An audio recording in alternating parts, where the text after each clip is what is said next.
Muy buenas tardes.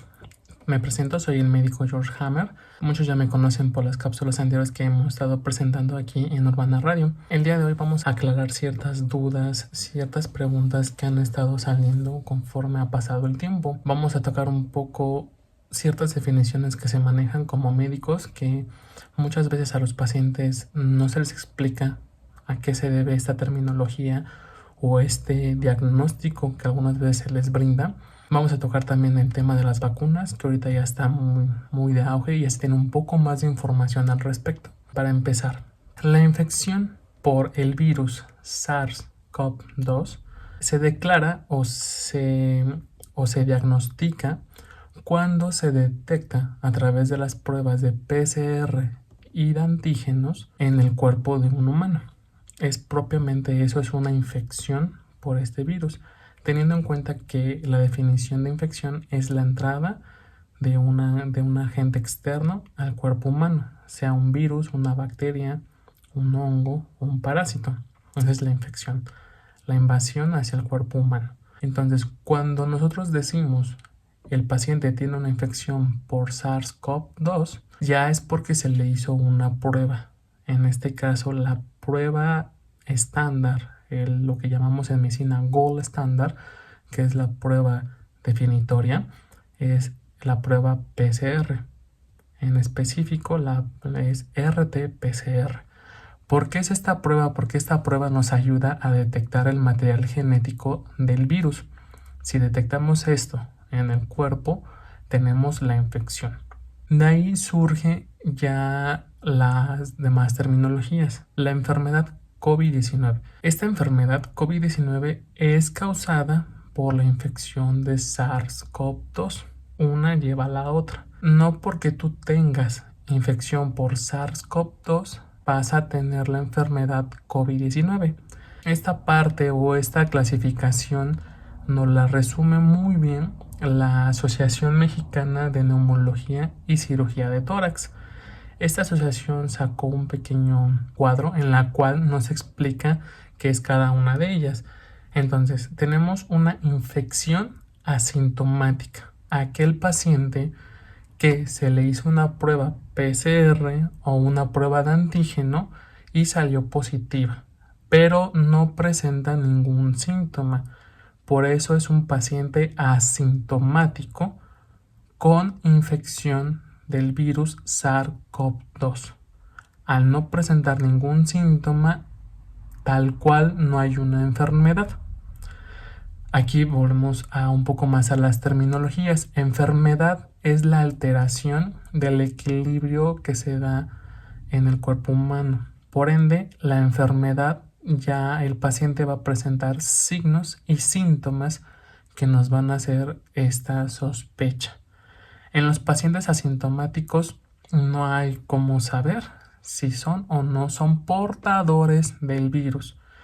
A los pacientes que son asintomáticos son esos pacientes que tuvieron un contacto con ya un caso confirmado por las pruebas que mencioné y tuvieron un contacto muy cercano, que sus posibilidades de contagio sean más allá del 70%. ¿Esto a qué se debe o esos porcentajes se obtienen por el uso de las medidas de prevención? Uso de cubrebocas, uso de mascarillas, el uso de caretas, el lavado de manos, el mantener la distancia o la famosa sana distancia, que se menciona o se recomienda que sea de 1.5 metros. Lo ideal, y haciendo ya la translocación de los 6 pies, que es lo que recomienda el CDC y la FDA, haciendo la conversión de pies a metros, son 2 metros. Esa es la distancia ideal que debemos de tener de la famosa sana distancia. El 1.5 se estableció como un mínimo de separación, pero lo ideal son 2 metros. Si nosotros cumplimos con todas esas medidas de prevención, la posibilidad de un contagio es solamente del 2%. Y este 2% se debe precisamente a errores que se dan en las medidas de prevención. No nos colocamos el cubrebocas de forma correcta, lo estamos manipulando mucho el cubrebocas ya está húmedo y no lo cambiamos. El uso de la careta no la traen bien puesta, o los anteojos también no los traen bien puestos. No nos lavamos las manos antes y después de interactuar con alguna persona. No limpiamos los objetos y las áreas donde nos encontramos antes y después. Entonces, esos descuidos es el 2% que nos puede dar la infección. Entonces, cuando el paciente es asintomático y tiene una PCR, una prueba de antígenos positiva, decimos que es un paciente asintomático, portador o con la infección del virus SARS-CoV-2.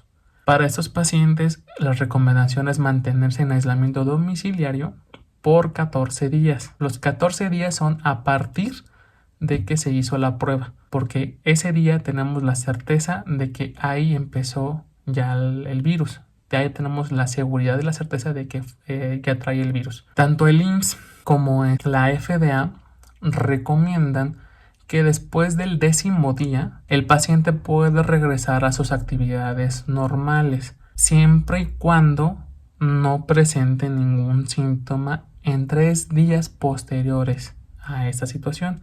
Es decir, que del día 7, 8, 9 y 10 no debe de presentar ningún síntoma. Si no lo presenta y ya pasaron más de 10 días desde su prueba, podemos decir que el paciente ya se encuentra recuperado y la posibilidad de que él transmita el virus va a ser muy pequeña. Por eso lo ideal es que sean 14 días.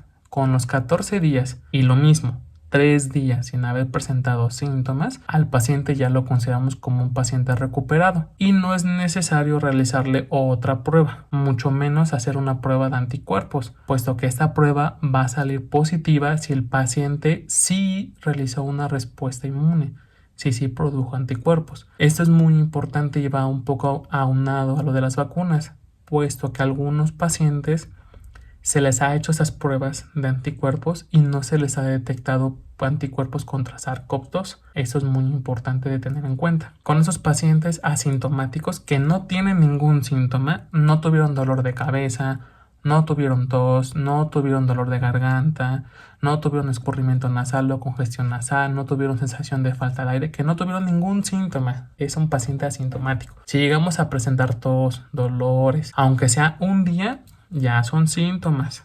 Muy bien, y ya se cataloga como enfermedad COVID-19. Pero si no tenemos ningún síntoma, somos asintomáticos. Los pacientes que presentan síntomas, dolor de cabeza, dolor en garganta, tos seca, congestión nasal, ardor o dolor en los ojos, sensación de falta de aire o problemas para respirar, ya se consideran como enfermedad COVID-19. Esos pacientes que ya presentan un síntoma y se les hace una prueba de detección PCR, antígenos, sale con resultado positivo, se les da el diagnóstico de enfermedad COVID-19. ¿Por qué? Porque una enfermedad ya causa signos y síntomas. Se les pone como enfermedad COVID-19 con virus identificado cuando se les hacen las pruebas. Si no se les hace una prueba, entra en la definición de caso sospechoso, que solamente es los signos y síntomas de la enfermedad, sin la detección del virus. Ahí tenemos dos, el caso confirmado y el caso sospechoso. Siempre vamos a tratar de que todos los casos sospechosos se confirmen con las pruebas. Nos va a dar pie a saber cómo vamos a tratar al paciente. Si el paciente tiene los síntomas de COVID-19 que nos hacen sospechar, vamos a confirmar que esta es la situación. Si sale positiva, nos vamos con los tratamientos que habíamos mencionado, que es simplemente controlando los síntomas. Si la prueba sale negativa, puede ser otra causa. Y aquí es tener mucho ojo, no porque la prueba, en especial al antígenos, salga negativa, vamos a descartarlo. Vamos a mantener el tratamiento sintomático, vamos a sospechar de algún otro agente causal, tenemos que interrogar más al paciente. Si hacemos un buen interrogatorio, podemos sacar muchos diagnósticos. Muy bien, entonces tenemos este caso, un caso sospechoso, se les manda a hacer las pruebas, salen positivas, ya se pone como un caso confirmado y así se pone.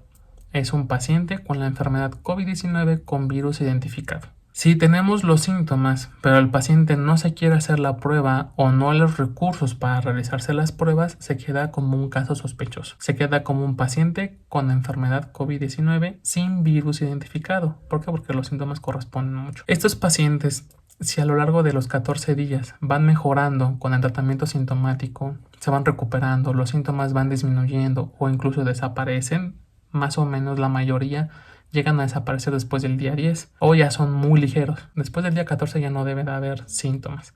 Sí podemos sospechar de que fue COVID sin necesidad de la prueba. Tenemos otro diagnóstico, que ya son los casos graves y severos, que la propia Asociación Mexicana de Neumología y Cirugía de Tórax nos marca ya como neumonía por el virus SARS-CoV-2. Podríamos decir que es una complicación de la enfermedad COVID-19 y esta neumonía ya nos va a dar datos de imagen. Para nosotros decir que el paciente tiene neumonía, necesitamos ya estudios de imagen. ¿Qué estudios de imagen? Puede ser una placa de rayos X de tórax, con la famosa tele de tórax, donde vamos a ver ciertos patrones, ciertas imágenes en los pulmones que nos van a hacer la sugestión de neumonía. Bueno, nos van a dar los datos de neumonía. También puede ser una tomografía, la famosa TAC de tórax con ventana pulmonar, que también nos va a dar ciertos datos de imagen de neumonía,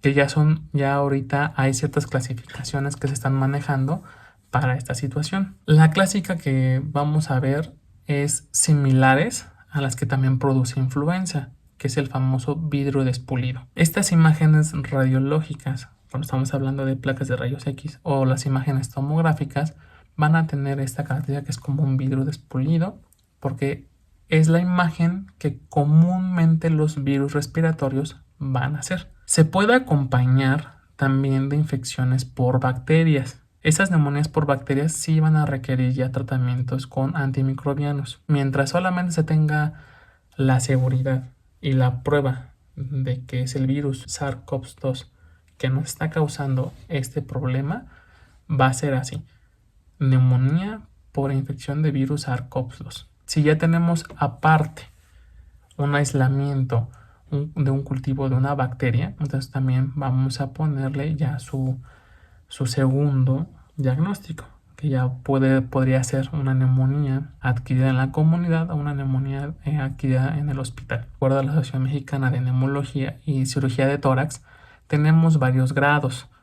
Tenemos, digamos que la neumonía leve, moderada y severa. Nos lo catalogan de acuerdo a los niveles de oxigenación. Estos niveles de oxigenación no está bien tomarlos porque pueden ser muy variables en los pacientes y dependiendo de la altitud en la que nos encontremos. La altitud me refiero a que la Ciudad de México es muy alta en comparación a Acapulco, que está a nivel de mar. Este cambio de altura de las ciudades cambian la concentración de oxígeno en la sangre en los pacientes. A nivel de mar sí podemos llegar hasta casi el 100%. Llegamos a un 99-98. En la Ciudad de México todavía 90 lo consideramos dentro de lo normal. La oxigenación en sangre a nivel de mar es de 95 para arriba. Si tenemos por debajo de 95 ya estamos considerando una hipoxemia. En la Ciudad de México, si tenemos por debajo de 90, es lo que consideramos como hipoxemia. Y también hay que tener muy en claro los antecedentes del paciente. Si es un paciente que fue fumador o que es fumador, si es asmático, cómo lleva su control, porque todas estas enfermedades nos van a cambiar estos niveles de oxigenación en sangre. Por eso esta categoría o esta forma de catalogarlos no es tan exacta. Hay otros datos, hay otras clasificaciones para las neumonías, que eso ya los médicos, en especial los neumólogos y los médicos internistas, conocen muy bien y ya van a dar esa categorización. De lo que hemos hablado hasta ahorita: infección por SARS-CoV-2, enfermedad COVID-19 y ya una complicación que ya es la neumonía. Que la neumonía necesitamos una imagen o un estudio de imagen para hacer su diagnóstico. Si vemos que el paciente trae mucha tos, está tose, no podemos decir que es una neumonía por siempre clínica. La podemos sospechar, pero hasta no tener la imagen no podemos decirlo. Entonces, esto es con respecto a ciertos términos. Sigamos ahora con respecto a las vacunas. Las vacunas son muy buenas. Ahorita se están corriendo varios estudios de vacunación.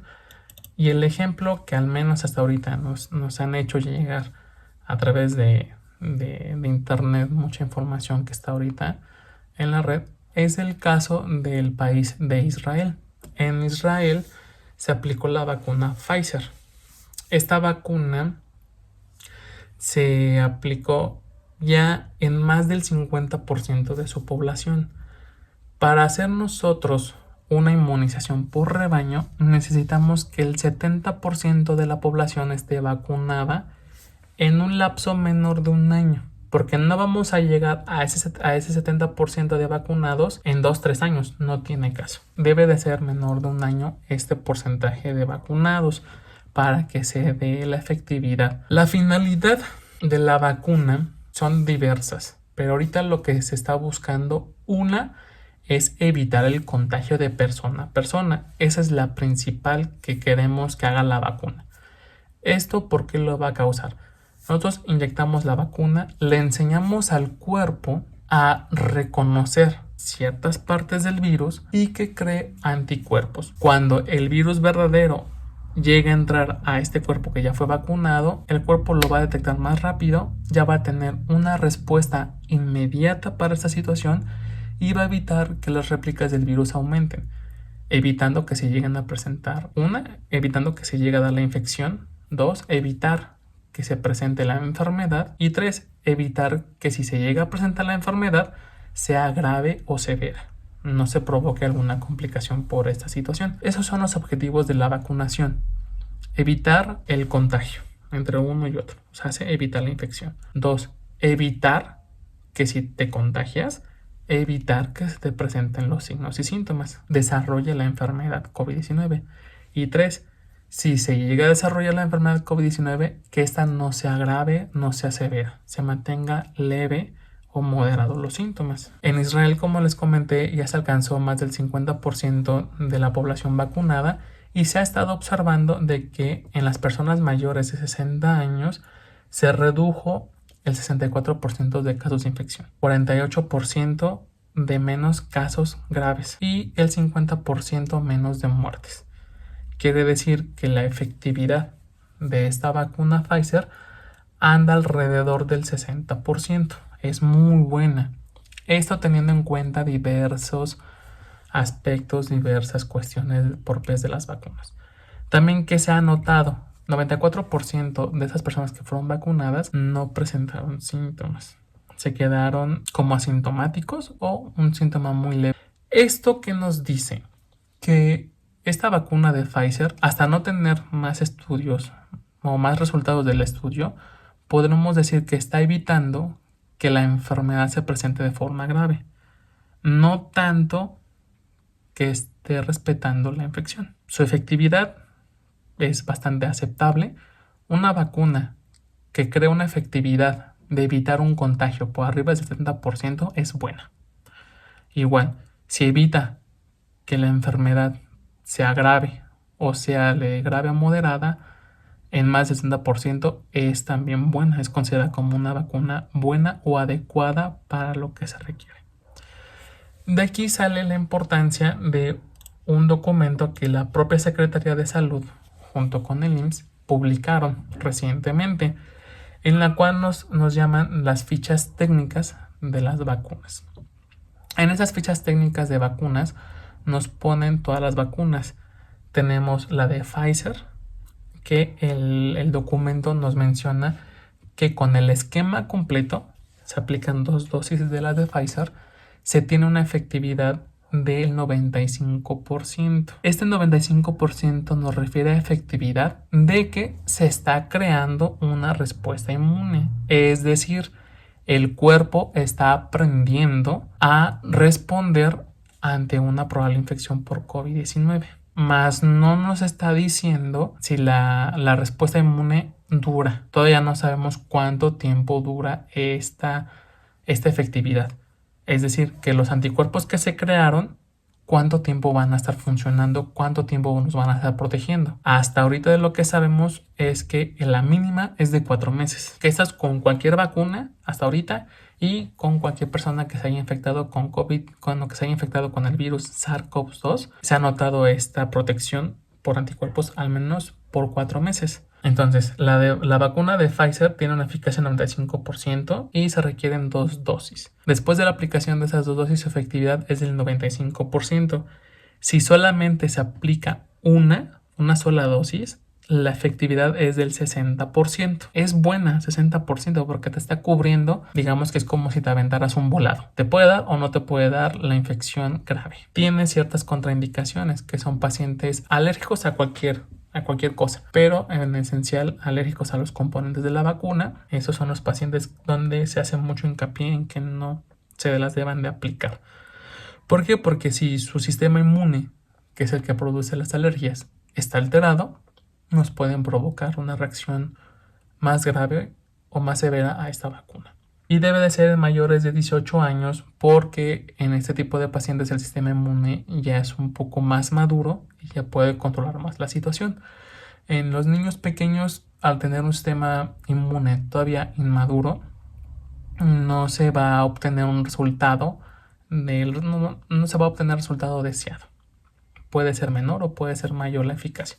Es todavía lo que está por saberse. También nos pone la vacuna Sputnik 5. Esta vacuna nos marca que su eficacia es del 91.6%. Este 91.6% nos refiere a que los pacientes que se han, hasta ahorita, a los pacientes que se le han aplicado, el 91.6% sí hicieron una respuesta inmune.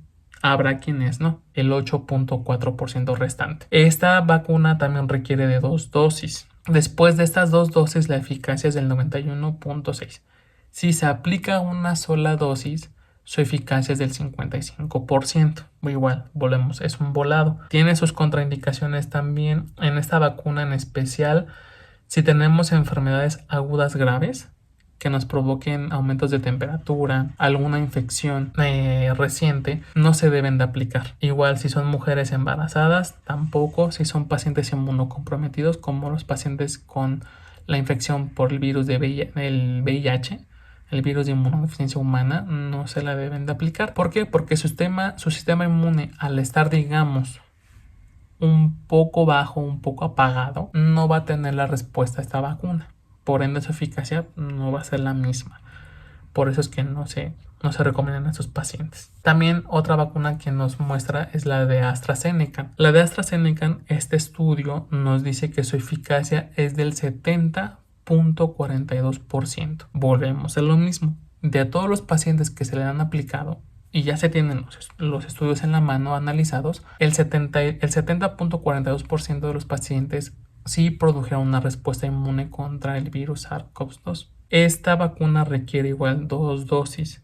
Si solamente se aplica una dosis de esta vacuna, hasta ahorita se tiene un preliminar de que solamente tiene un 40% de eficacia. Esta vacuna de AstraZeneca igual requiere 2 dosis para tener esta eficacia, si no se reduce, como lo mencioné. Y esta vacuna está contraindicada en pacientes que tengan problemas de coagulación. Los pacientes que hagan muchos coágulos no se la deben de aplicar. La única vacuna que sí se puede aplicar en gente mayor es la de CanSino Biologics. Esta vacuna de CanSino es la que actualmente está aplicando el gobierno de México en adultos mayores, es decir, los mayores de 65 años. Esta vacuna solamente se requiere de una sola dosis. Hasta ahorita el preliminar que la propia empresa ha publicado es una eficacia del 96%. ¿Por qué digo un preliminar y no como las otras? Porque esta vacuna de CanSino todavía se encuentra en fase 3 inicial. No va tan avanzada como la de Pfizer, como la de Sputnik, como la de AstraZeneca. De hecho, en el propio documento que emitió la Secretaría de Salud, no hay las contraindicaciones. Es decir, no hay recomendaciones de a quién no aplicárselas como en las vacunas anteriores. ¿Esto por qué? Por la falta del análisis de los resultados. Como dije hace rato, esta vacuna todavía apenas está en fase 3 inicial. Las otras ya son fase 3 avanzadas. Por ende, la única contraindicación es de que no se le aplica a menores de 18 años. No hay otra contraindicación. El documento nos lo marca como que, lo voy a leer tal cual, aún no se cuenta con información específica. Es lo que les comentaba, al encontrarse en una fase inicial no se sabe qué efectos va a tener, por ende no sabemos a quién sí y a quién no. Por eso se va a escuchar mal lo que voy a decir, se está experimentando con la población, a ver qué efectos produce. Y otra vacuna que también viene en este archivo es la Coronavac de Sinovac. Bueno, Coronavac Sinovac, que también es China. En su eficacia se desconoce. No sabemos por qué y volvemos a lo mismo. Falta el análisis de los resultados, hasta es más, recabar estos resultados todavía falta para su análisis. Por ende, la eficacia se desconoce. También requiere de 2 dosis y sus contraindicaciones son similares a las anteriores. Alérgicos, embarazadas, inmunocomprometidos, con problemas de coagulación no se deben de aplicar y mayores de 65 años no se las deben de aplicar. Todas las vacunas van a tener efectos adversos. Estos efectos adversos son normales de que se presenten por una vacunación. Pueden ser locales, es decir, en el área de la aplicación es donde vamos a tener los efectos locales, y pueden ser a nivel general, ya en todo el cuerpo. Los efectos adversos de más frecuentes a nivel local es el enrojecimiento de donde fue el piquete, el aumento de temperatura y dolor. Es lo común en todas las vacunas y esto hay que estarlo observando. De ahí que lo normal es de que durante el primer día se presente este aumento de temperatura, este aumento de tamaño, de volumen, el enrojecimiento y el dolor. En el primer día es normal. Todavía el segundo día debe de ser menor que en el primer día. En el tercer día, si seguimos con la misma intensidad o está inclusive hasta más aumentada de tamaño con mayor temperatura, ahí sí sospechamos de que haya alguna situación probable de alguna infección o ya sea una reacción más grave de la vacuna. Después del tercer día, si no tenemos ningún síntoma, ya los síntomas subsiguientes ya no son propios de la vacunación en términos locales. Ya a nivel general, la mayoría de las vacunas puede provocar aumento de temperatura mayor de 38 grados centígrados, puede provocar dolor de cabeza, puede provocar dolor en garganta, como si estuviéramos cursando con la enfermedad COVID-19, puede provocar esos síntomas. Como síntomas ya muy graves, puede provocar el aumento de los ganglios linfáticos. Este aumento de los ganglios linfáticos se debe a esta respuesta exagerada que está teniendo el organismo por la vacuna. Se están produciendo tantas células y tantos anticuerpos que los ganglios, que es donde se producen estos anticuerpos, aumentan su tamaño por la cantidad de células y de sustancias que se están procesando en ese momento. Entonces, con respecto a las vacunas que se están aplicando aquí en México, tenemos la de Pfizer, ya comentamos de ella, la Sputnik 5, la de CanSino, que es la que actualmente se está aplicando en los pacientes mayores, y la de AstraZeneca, que esperamos que también ya se empiece a aplicar. Es muy importante conocer esto, las dosis que se requieren para obtener la eficacia que habíamos mencionado. Con respecto a las vacunas, ¿qué más? Al ser experimentos, al ser vacunas en fases de investigación, no están a la venta en el mercado privado. Se les da a los gobiernos un lote o cierta cantidad de vacunas para que se hagan las pruebas. Pueden ser vacunas compradas por el gobierno, como también pueden ser donadas por la farmacéutica. Son acuerdos a los que se llegan. Por eso, a nivel privado no hay la venta, no hay la comercialización a nivel privado. Aquí viene un debate con Estados Unidos, de que en Estados Unidos las farmacias están aplicando la vacuna. Sí, porque es un acuerdo que hizo el gobierno. No es que las farmacéuticas, la iniciativa privada, haya comprado las vacunas. Simplemente el gobierno adquiere el lote de vacunas y la distribución y aplicación de estas vacunas es a través de sus hospitales y a través de las farmacias. Ese fue el acuerdo. Por ende, la aplicación de estas vacunas en Estados Unidos en las farmacias no tiene un costo. Hasta ahorita. Es totalmente gratis. Es lo mismo que está pasando aquí en México. La vacuna no se puede vender, no se puede comercializar con ella porque su aplicación es gratis y es un derecho de los mexicanos. No me quiero meter en política, pero la vacunación es para los mexicanos. Por eso tenemos nuestra cartilla nacional de vacunación, porque estamos o se está respetando nuestro derecho a la salud. Y al final de cuentas, todas estas campañas de vacunación, esta adquisición de vacunas, se hace con el impuesto que se les cobra a todos los trabajadores y a todas las empresas, para que tengan un poco una idea de por qué luego se tardan en conseguir ciertas cosas o por qué los desabastos de ciertos medicamentos. Entonces, aplíquense la vacuna si tienen la oportunidad, si así lo desean, háganlo, no hay ningún problema, pero tengan en mente esto. De igual forma, no por aplicarse una vacuna, no porque ya les dio, quiere decir que dejen o ya no hagan sus medidas preventivas. Al contrario, deben de seguirlas todavía más estrictos. En la semana pasada en el trabajo se detectó un caso de reinfección. Una paciente que tuvo infección por SARS-CoV-2 tuvo la enfermedad COVID-19 con su PCR positiva en octubre. Y en febrero, la semana pasada, volvió a tener los síntomas, se volvió a realizar su prueba PCR y volvió a salir positiva. Tuvo su primera prueba PCR positiva con los síntomas, dejó de haber síntomas, se hizo su segunda prueba PCR, salió negativa. Todo esto pasó en octubre. La semana pasada, febrero, empezó con síntomas, se hizo su prueba y salió positiva. Es un caso confirmado de reinfección, ya visto por mí. Y entonces, esto es muy importante. ¿Nos podemos reinfectar por COVID? Sí. ¿Cuántas veces? No sabemos. Ahorita hay 5 cepas a nivel mundial circulando, por lo que podemos infectarnos o enfermarnos 5 veces. Esa es la importancia de conocer los efectos de la vacuna y qué protegen y qué no protegen. Muy bien. Entonces, con esto ya aclaramos un poco más la situación de las vacunas. Ya explicamos a qué se deben ciertas cosas, ciertas terminologías, pues sería todo. Si tienen dudas, preguntas o comentarios, los pueden escribir aquí abajo en los comentarios sin ningún problema y a la brevedad trataré de darles respuesta. De mi parte sería todo. Me vuelvo a presentar, soy el médico George Hammer. Espero que sigan gozando de buena salud, igual con sus familiares, sigan disfrutando y continuamos con Urbana Radio. Hasta luego.